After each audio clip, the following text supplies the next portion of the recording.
વિદ્યાર્થી મિત્રો, સ્ટાન્ડર્ડ 9ની અંદર unit number 3 Mohan and his વીણાનો આપણે અભ્યાસ કરવા માટે જઈ રહ્યા છીએ. તો અહીં આપણે સચિત્ર એટલા માટે અભ્યાસ કરી રહ્યા છીએ કે આપણે ખૂબ સારી રીતે સમજાઈ શકે. એક ફિલ્મના માધ્યમ દ્વારા એટલે એક પિક્ચરના માધ્યમ દ્વારા આપણે પાઠને ખૂબ સહેલાઈથી સમજી શકીએ. એટલે ચિત્ર જોતાં જોતાં આપણે સમજી શકીએ. તો ચાલો હવે આપણે ત્રીજો પાઠ મોહન એન્ડ હિઝ વીણાનો અભ્યાસ રીતે કરવા માટે આગળ વધીએ. ટેક્સ્ટ બુક ખુલ્લી રાખવી અને વારંવાર આ શબ્દો રીતે તમારે સાંભળવા. Yes, Mohan was Born in a family of musicians. Music was in his blood. He grew up with musicians. જો કેટલી સરસ મજાની વાત રીતે કરવામાં આવી છે. Like his father and other family members, he was initially trained in vocal music and then tried his hand on કયું ઇન્સ્ટ્રુમેન્ટ દેખાય છે તમને? તો કે sitar. When he was about 10, he started liking sitar. He was also trained in it and played it for about 3 years. આખો paragraph આપણે એનું વાંચન કર્યું. હવે બરોબર તેનું ટ્રાન્સલેશન કરીએ છીએ, એને સમજવાનો આપણે પ્રયત્ન કરીએ. મોહનનો જન્મ સંગીતકારોના પરિવારમાં થયો હતો. એટલે ઘરની અંદર કુટુંબના બધા જ સભ્યો રીતે જુદા જુદા વાદ્યો રીતે વગાડતા હતા. શું કરતું હતું? સંગીતના જુદા જુદા વાદ્યો રીતે વગાડતા હતા. સંગીત તેના લોહીમાં હતું, કારણ કે પેઢી દર પેઢી શું થતું હતું? એના કુટુંબીજનો આ સાધન રીતે એટલે કે મ્યુઝિકલ ઇન્સ્ટ્રુમેન્ટ રીતે વગાડતા હતા. તે સંગીતકારો વચ્ચે ઉછર્યો. ઘરના બધા સભ્યો જુદા જુદા જુદા જુદા મ્યુઝિકલ ઇન્સ્ટ્રુમેન્ટ વગાડતા. એટલે એ જુદા જુદા મ્યુઝિકલ ઇન્સ્ટ્રુમેન્ટથી પરિચિત હતો. તેને ખ્યાલ રહ્યો તે હતો કે તબલાનો અવાજ આવો હોય, બરાબર, જે વાયોલિનનો અવાજ રહ્યો તે આવો હોય, હાર્મોનિયમનો અવાજ રહ્યો તે આવો હોય, ગિટારનો અવાજ આવો હોય, સિતારનો અવાજ રહ્યો તે આવો હોય. આવા બધા જ ભારતીય મ્યુઝિકલ ઇન્સ્ટ્રુમેન્ટથી તે પરિચિત રહ્યો તે હતો. આગળ વાત કરતા કહે છે, તેના પિતા અને પરિવારના બીજા સભ્યોની જેમ શરૂઆતમાં તેણે ગાવાની તાલીમ આપવામાં આવી અને પછી તેણે વાયોલિન, કયો શબ્દ વાપર્યો છે? વાયોલિન શીખવાનો પ્રયત્ન કર્યો. તો અહીં તમને જે દેખાય છે તે વાદ્ય રીતે વાયોલિન છે. તે કયું છે? વાયોલિન છે. અને તેને આ વાયોલિનને શીખવાનો પ્રયત્ન કર્યો કે ચાલો હું આ વાદ્ય રીતે વગાડું, આ વાદ્ય રીતે શીખું. અને તેને આ વાદ્યને શીખવાનો પ્રયત્ન રીતે કર્યો. જ્યારે તે 10 વર્ષનો હતો ત્યારે તેને સિતાર ગમવા લાગી. શું ગમવા લાગ્યું? સિતાર. તો જો અહીં દ્રશ્ય આપેલું છે તે સિતારનું છે. અને સરસ્વતી માતાજીના હાથની અંદર તમે જુઓ તો આવું ઇન્સ્ટ્રુમેન્ટ એટલે કે સિતાર દેખાય છે, જેમાંથી નીકળતા સુરો રીતે ક્લાસિકલ મ્યુઝિક એટલે કે શાસ્ત્રીય સંગીતનું જ્યારે જ્યારે વાત આવે ત્યારે આ સિતારનો ઉપયોગ રીતે થાય છે. એટલે તેને આ સિતાર નામનું સાધન રીતે ગમવા લાગ્યું. જો સૌથી પહેલાં એને કયું સાધન ગમવા લાગ્યું? તો કે વાયોલિન. હવે કયું સાધન ગમવા લાગ્યું છે? તો સિતાર. એમ એનું મન રહ્યું તે બે સાધનોમાં જાણ્યું અને એના મનમાં એવો વિચાર આવ્યો કે આના કરતાં આ સાધન રીતે વગાડવામાં સારું હશે. થોડા થોડા વર્ષે એને સાધન રીતે બદલ્યું. આગળ તેમાં પણ તેને તાલીમ આપવામાં આવી અને લગભગ 3 વર્ષ તેને સિતાર તે વગાડી. કેટલા વર્ષ સુધી? 3 વર્ષ સુધી. હવે જો આ ક્લાસિકલ ઇન્સ્ટ્રુમેન્ટ છે, કોઈ એક દિવસ, 1 મહિનો, 1 વર્ષ, 2 વર્ષ કે 3 વર્ષમાં સંપૂર્ણ રીતે ક્યારે પણ આવડી ન શકે. એટલે તેને 3 વર્ષ સુધી આ સિતાર વગાડી. આગળ વાત કરતા કહે છે કે German lady came to stay with Mohn's family to learn music from his father. It was then that the guitar entered in his life. He began his experiment with that beautiful instrument. No other instrument now in my life. I want to play the guitar only, said Mohan to himself. Guitar took all his time. જો આ પેરેગ્રાફની અંદર પાછું શું થાય છે? એને musical instrument બદલ્યો. પહેલાં કયું? વાયોલિન ગમ્યું, ત્યાર પછી સિતાર ગમ્યું અને હવે જોવા જઈએ તો એને શું ગમે છે એનો આપણે આ પેરેગ્રાફની અંદર સમજીએ. એક જર્મન સ્ત્રી મોહનના પિતા પાસે સંગીત શીખવા માટે તેના પરિવાર સાથે રહેવા લાગી. હવે જો એના પિતાની અંતે ખૂબ જ નિપુણ મ્યુઝિશિયન હતા અને એક જર્મન દેશ છે, બરોબર ને? જર્મની એવો એક દેશ છે અને ત્યાંની એક નારી મોહનના ઘરે રહેવા લાગી અને તે આ વાદ્ય શીખવા માટે તેના ઘરે જ રહી તે એમ કે છે રોકાતી હતી. કારણ કે તેને ખૂબ સહેલાઈથી આ સાધન શીખવામાં સરળતા રહે અને મોહનના પિતા જ્યારે ફ્રી હોય ત્યારે એમ કહે છે કે તેને વધારે આ સાધન વિશે શીખવી શકે. એટલા માટે આ જર્મન સ્ત્રી મોહનના ઘેર રીતે રોકાવા લાગી અને મોહનના પિતા તેને તેનું જ્ઞાન રીતે આપવા લાગ્યા. ત્યારે તેના જીવનમાં, એટલે કે મોહનના જીવનમાં ગિટારનો પ્રવેશ થયો. કારણ કે પેલી લેડી પાસે કયું ઇન્સ્ટ્રુમેન્ટ હતું? તો કે ગિટાર હતું અને હવે આ ત્રીજા ઇન્સ્ટ્રુમેન્ટ ગિટારનો તેના જીવનમાં પ્રવેશ થયો. તે સુંદર વાત સાથે તેણે તેના નવા પ્રયોગ શરૂ કર્યા. જો પહેલું નહીં, બીજું નહીં અને આ ત્રીજું ઇન્સ્ટ્રુમેન્ટ છે અને આને શું કહેવામાં આવે છે? ગિટાર રીતે કહેવામાં આવે છે.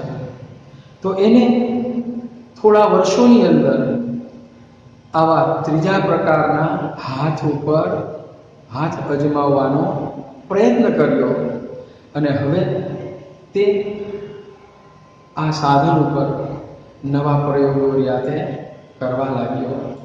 આગળ હવે મારા જીવનમાં બીજા કોઈ વાદ્યને સ્થાન નથી, કારણ કે ગિટાર એને એટલું બધું ગમવા માંડ્યું હતું કે એના સૂર, બરાબર છે, એની ટ્યુન એને ગમતી હતી અને પોતે મનોમન નિર્ણય કરે છે. કેવો નિર્ણય કરે છે? મારે ફક્ત ગિટાર જ વગાડવી છે. મોહને વિચાર્યું ગિટાર તેનો ખૂબ જ સમય લેતો, ગિટાર તેનો ખૂબ જ સમય તે લેતો અને શું કરતો? આખો દિવસ ગિટાર સાથે તે જોવા મળતો. Guitar, the whole day guitar, our family is a, ફરીથી એ પેરેગ્રાફ જોઈએ તો ત્યાં સમજવા જેવું રીતે છે એ પેરેગ્રાફની અંદર. Yes,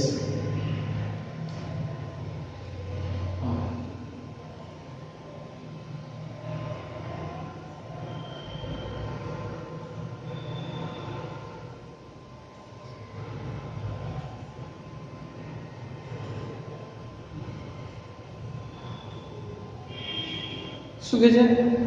guitar, the whole day guitar, ours is a family where sitar, vocals and classical violin are practiced.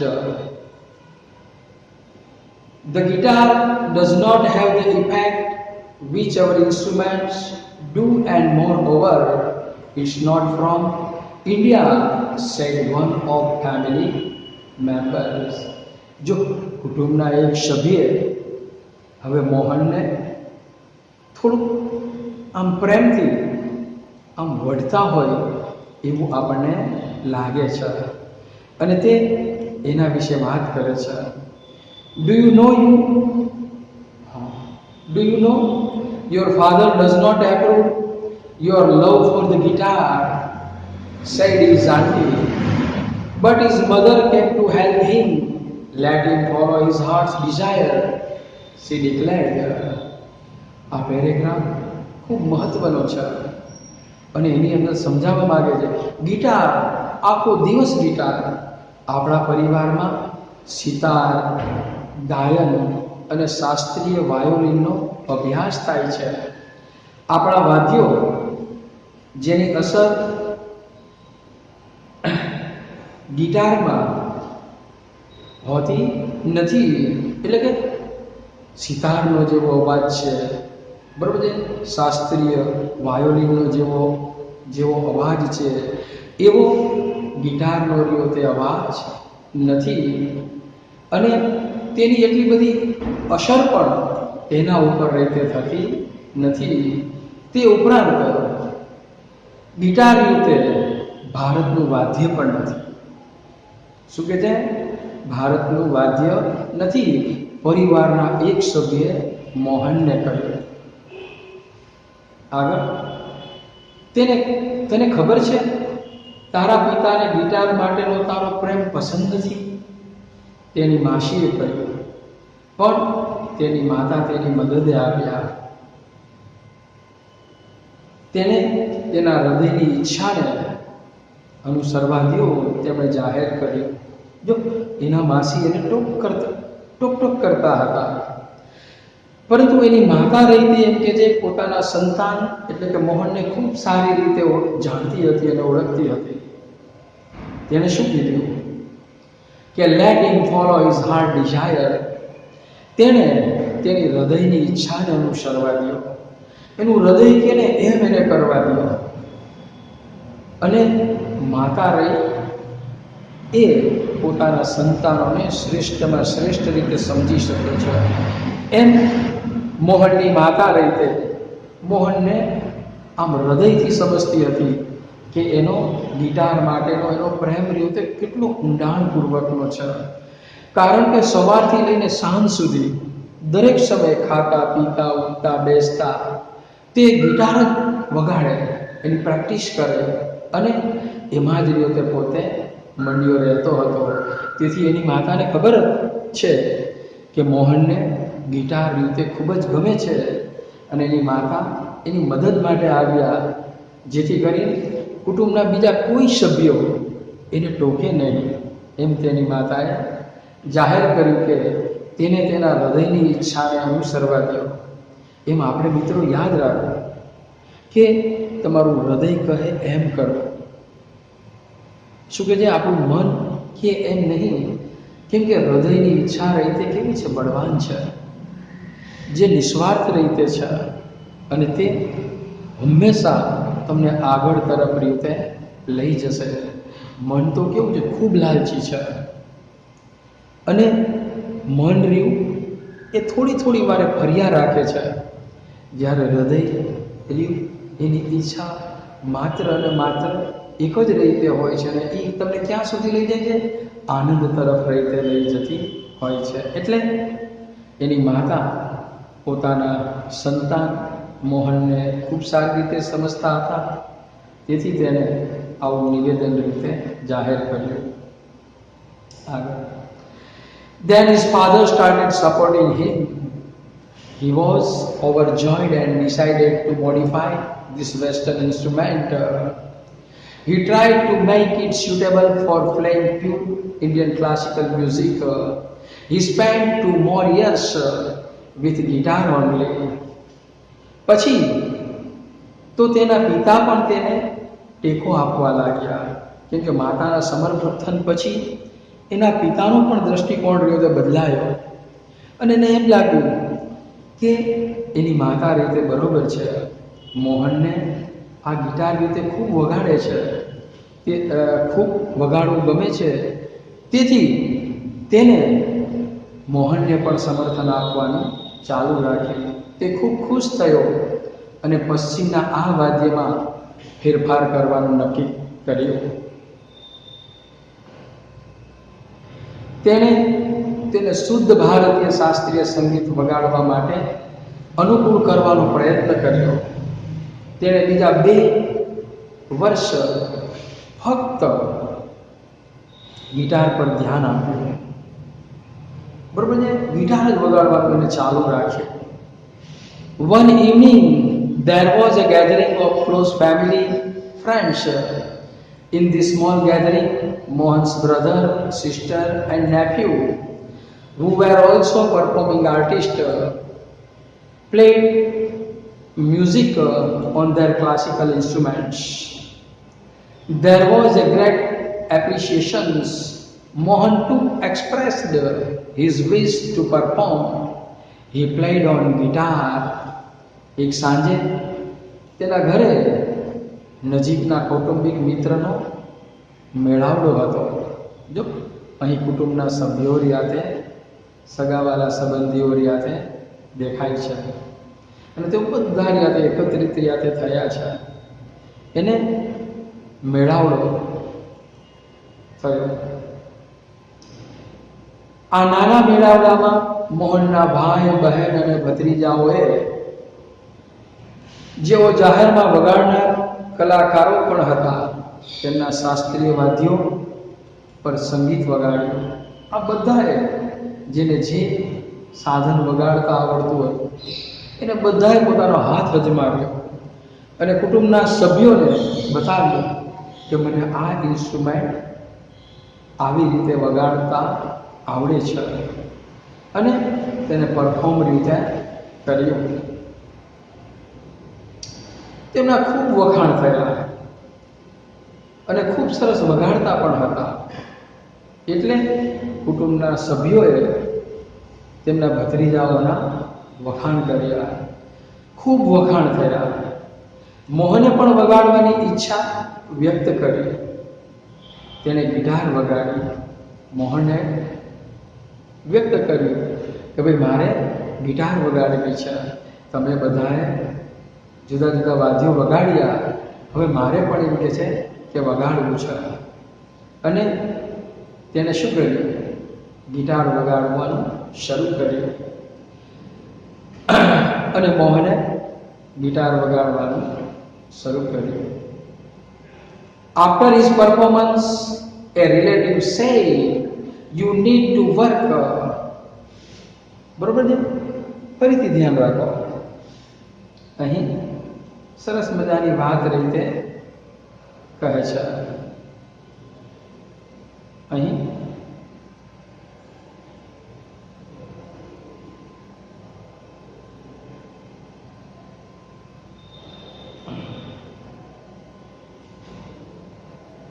Yes, આગળ જોયું, ફરીથી ધ્યાન રાખો. હા,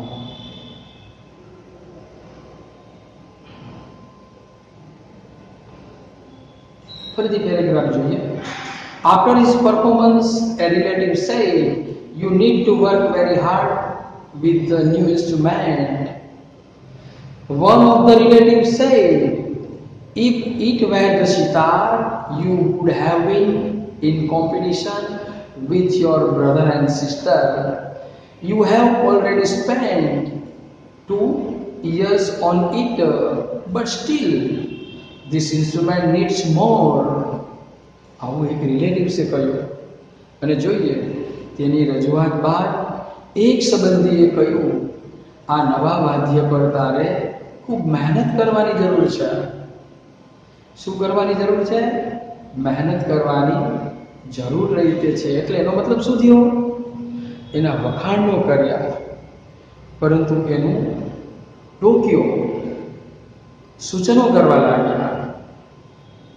શું કરવા લાગ્યા? એને સૂચનો કરવા લાગ્યા અને કહેવા લાગ્યા કે તારે આ વાદ્ય સાથે ખૂબ મહેનત કરવાની રીતે જરૂર છે, કારણ કે તારા ભાઈઓ જેટલું તું આ વાદ્ય રીતે સારું વગાડતો નથી.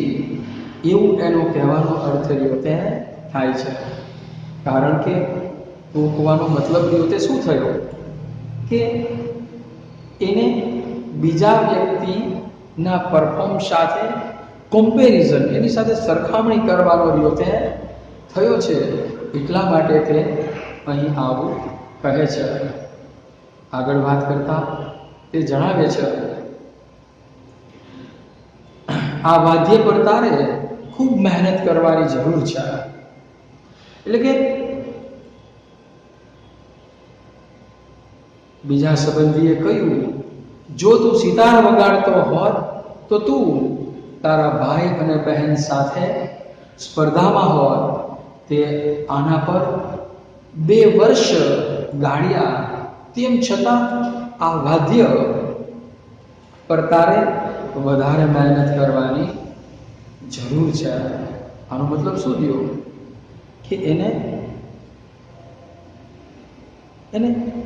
વખાણ કરવાની અને પ્રોત્સાહન આપવાની વાત તો એકવાર ગઈ, પરંતુ એને ઉતારી પાડવાની વાત રહી તે અહીં એક સંબંધીએ કરી અને આ બાબત રહી તે મોહનને ગમી નહીં.